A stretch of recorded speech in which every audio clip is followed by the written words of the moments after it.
Với những ai yêu thích môn thể thao túc cầu, được tự tay mình xây dựng một đội bóng với những cầu thủ đúng với sở thích là niềm khao khát đam mê cháy bỏng của rất nhiều anh em viewer ở đây đúng không? Tôi cũng vậy.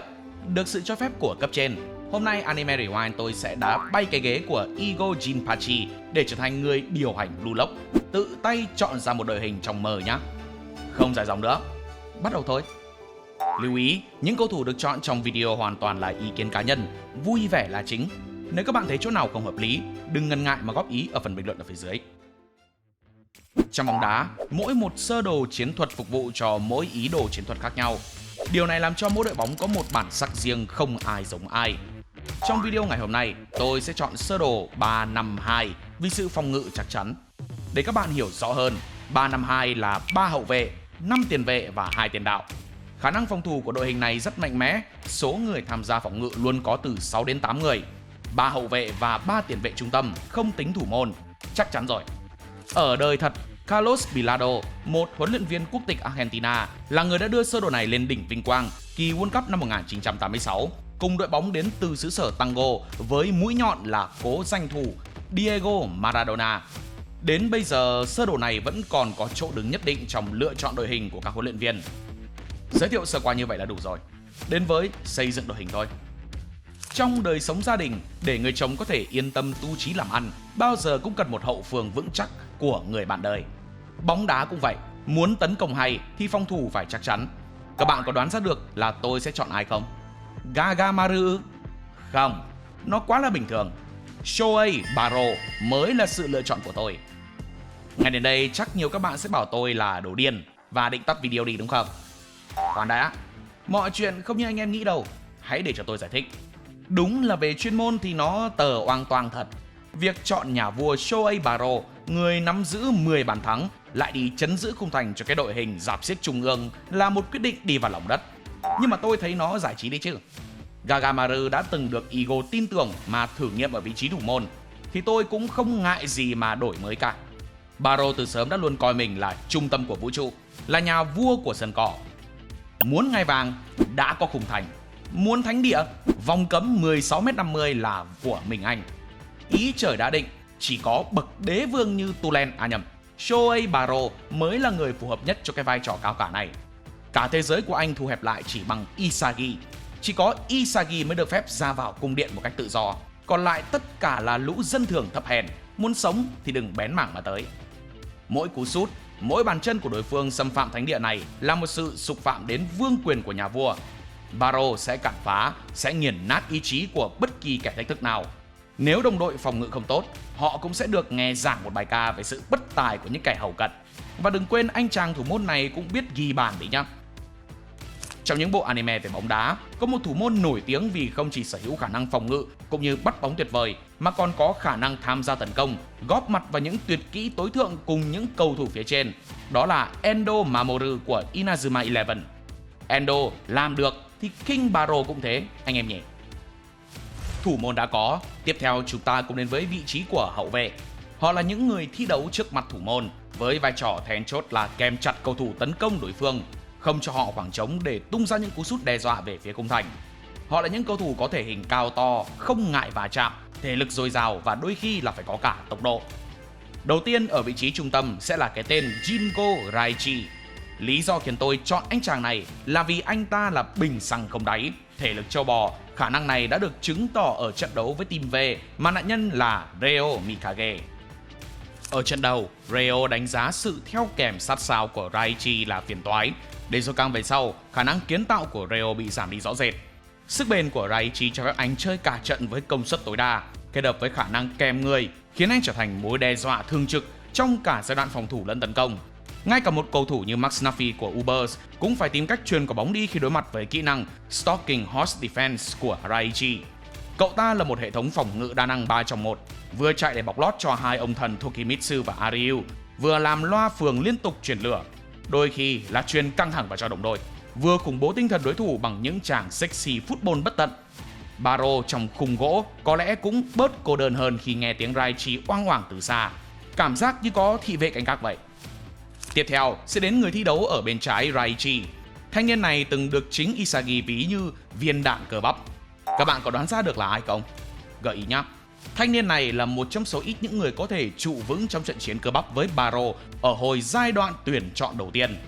Theo kèm King như hình với bóng. Các bạn đoán ra rồi chứ? Đúng vậy, Aoshi Tokimitsu là lựa chọn của tôi cho vị trí này. Để lỡ cái ông thủ môn nhà vua kia có lỡ bỏ đi dạo thì đội còn có một tấm khiên thịt chặn bóng. Cái hay của anh chàng này là sự lo lắng tột độ và những lời xin lỗi không ngớt. Nó không hẳn hoàn toàn là điểm yếu.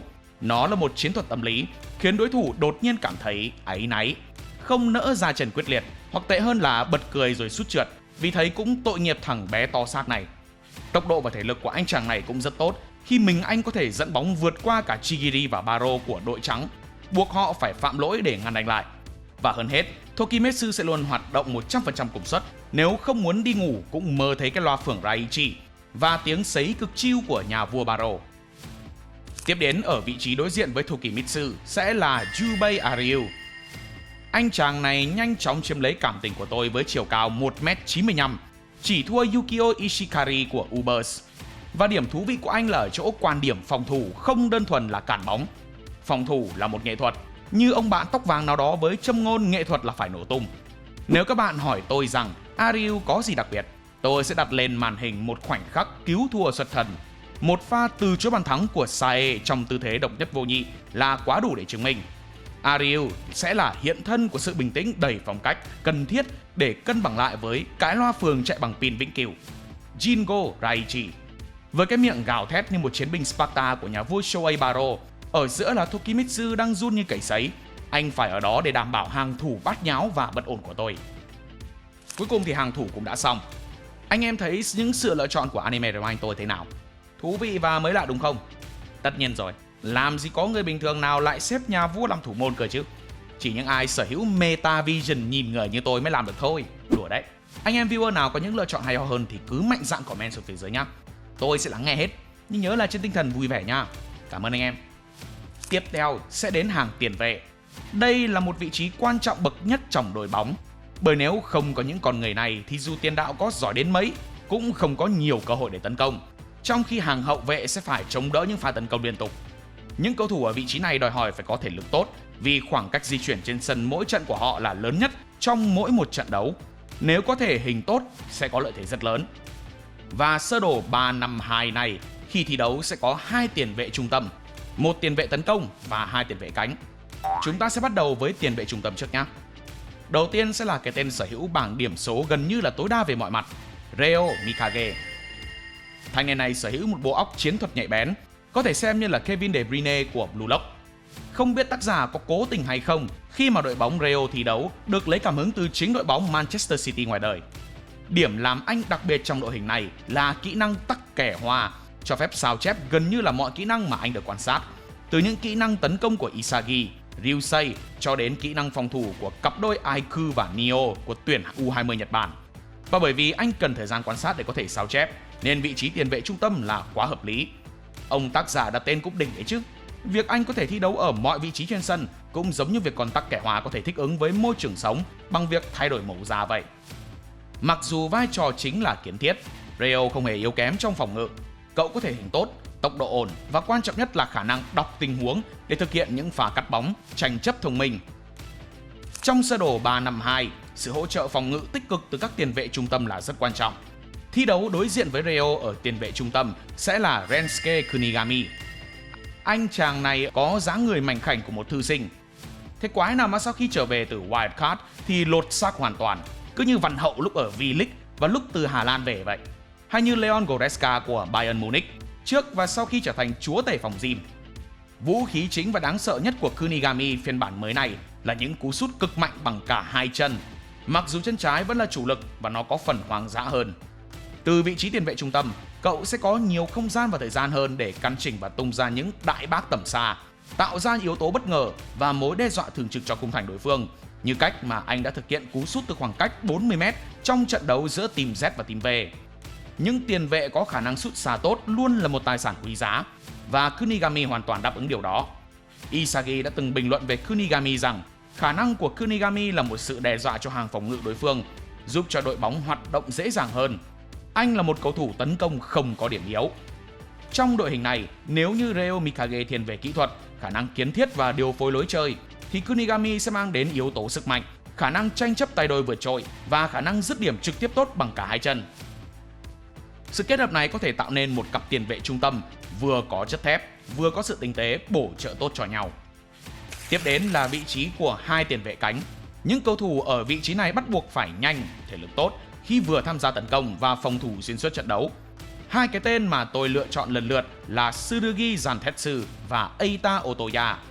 Vũ khí tối thượng và gần như duy nhất mà Zantetsu tự hào tuyên bố chính là tốc độ bùng nổ của cậu ấy, gia tốc cực đại. Ngay cả cơn lốc đường biên Chigiri cũng phải tặng cho anh những lời hòa mỹ nhất. Nếu tốc độ trong khoảng cách 10m thì Zantetsu là bố của tôi.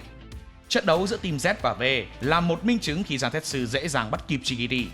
Hơn nữa, vị trí tiền vệ cánh trong đội hình này yêu cầu người đảm nhiệm phải lên công về thủ, không ngừng nghỉ, bao quát toàn bộ hành lang cánh. Và với Zantetsu, đây là cơ hội vàng không thể bỏ qua. Bên cạnh mặt tốc độ, cậu còn sở hữu một chiếc chân trái siêu việt. Việc sắp xếp một cầu thủ thuận chân trái đá cánh phải là điều khá phổ biến. Thay vì tạt bóng vào phía trong cho những tiền đạo, tự bản thân Zantetsu có thể từ biên cắt thẳng vào khu vực giữa sân để tận dụng cái chân trái của mình hiệu quả hơn.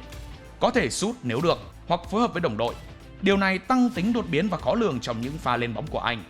Với ba trung vệ Tokimitsu, Raichi và Ariu án ngữ phía sau, Zantetsu sẽ có thêm một chút bảo hiểm để mạnh dạn dâng cao. Và khi cần phòng ngự, có lẽ mệnh lệnh từ nhà vua Baro dù đang làm thủ môn, hoặc sự căn nhăn của Raichi cũng đủ để Zantetsu phải co giò chạy về cho kịp. Và Eita Otoya ở phía đối diện, anh ta có những gì để tôi đặt vào vị trí tiền vệ cánh? Trong bóng đá, không phải cứ nhất thiết là có bóng thì mới di chuyển, và đây là điểm mạnh của anh. Cậu ấy có thể lẻn vào những điểm mù của hàng phòng ngự đối phương và bất ngờ xuất hiện ở những vị trí không ai ngờ tới, tạo ra sự hỗn loạn và phương án tấn công khó lường cho đội nhà. Với tốc độ, sự nhanh nhẹn và kỹ thuật đi bóng tốt, đặc biệt là khả năng nhảy múa với trái bóng như lời Karasu nhận xét, Otoya có thể tự mình vượt qua hậu vệ cánh của đối phương trong các tình huống 1v1. Dù không phải là một hậu vệ bẩm sinh với thể hình vượt trội, tốc độ và sự linh hoạt của Otoya giúp cậu có thể nhanh chóng lùi về hỗ trợ phòng ngự, thực hiện các pha truy cản hoặc gây áp lực lên cầu thủ chạy cánh của đối phương. Trong sơ đồ 352, hai tiền vệ cánh đóng vai trò cực kỳ quan trọng trong việc kéo giãn đội hình đối phương và tạo không gian ở trung lộ cho các tiền vệ và tiền đạo hoạt động. Otoya sẽ đảm nhiệm việc cày nát hành lang trái, liên tục di chuyển để tạo ra những phương án chuyền bóng và mở rộng không gian. Trong một đội hình đã có Baro làm hề trong gôn, sự hiện diện của ninja như Otoya càng làm tăng thêm tính bất định và khó lường cho lối chơi chung. Cậu không cần một hệ thống quá cứng nhắc để có thể tỏa sáng, mà có thể tự tạo ra cơ hội bằng sự tinh quái và khả năng di chuyển độc đáo của mình. Cuối cùng, ở vị trí còn lại là tiền vệ tấn công. Sẽ là một thiếu sót nếu như không đặt Nagi vào đây. Việc đặt Nagi được thi đấu gần Reo sẽ tăng thêm sức mạnh và tự tin cho cặp đôi này khi đã từng cùng nhau thi đấu trong màu áo của Manchester City. Vị trí này đặt Nagi vào trung tâm của các đợt tấn công, nơi cậu có thể nhận bóng từ nhiều hướng. Từ Reo Mikage, Rensuke Kunigami ở tuyến giữa, hoặc từ hai cánh Zantetsu và Otoya. Với khả năng đỡ bóng thần sầu gần như không tưởng của mình, Nagi có thể khống chế những đường chuyền khó nhất một cách nhẹ nhàng và gọn gàng, biến chúng thành một pha bóng thuận lợi để tấn công ngay lập tức. Từ vị trí này, cậu có nhiều lựa chọn: tự mình tung ra một cú sút ảo diệu, dê dắt qua một rừng hậu vệ, hoặc tung ra một đường chuyền bất ngờ cho hai tiền đạo phía trên. Dù có thể không phải là một nhà kiến thiết truyền thống với những đường chuyền dài vượt tuyến như một số tiền vệ khác, không sao cả, đã có Reo làm điều đó thay cho anh. Hơn nữa, sự sáng tạo vô biên và khả năng ứng biến thiên tài của Nagi có thể tạo ra những cơ hội không ai ngờ tới cho đồng đội. Người hâm mộ Nagi Seishiro chắc chắn không thể không biết đến những bàn thắng phi logic, thách thức mọi định luật vật lý do Isaac Newton tìm ra. Cú volley 5 chạm kinh điểm, pha bẫy bóng rồi dứt điểm trong những tư thế không thể tin được ở trận đấu với U20 Nhật Bản. Việc sở hữu một nhân tố khó lường như vậy hoạt động ngay phía sau các tiền đạo chủ lực khiến hàng công của đội trở nên cực kỳ đáng sợ và gần như không thể bị bắt bài.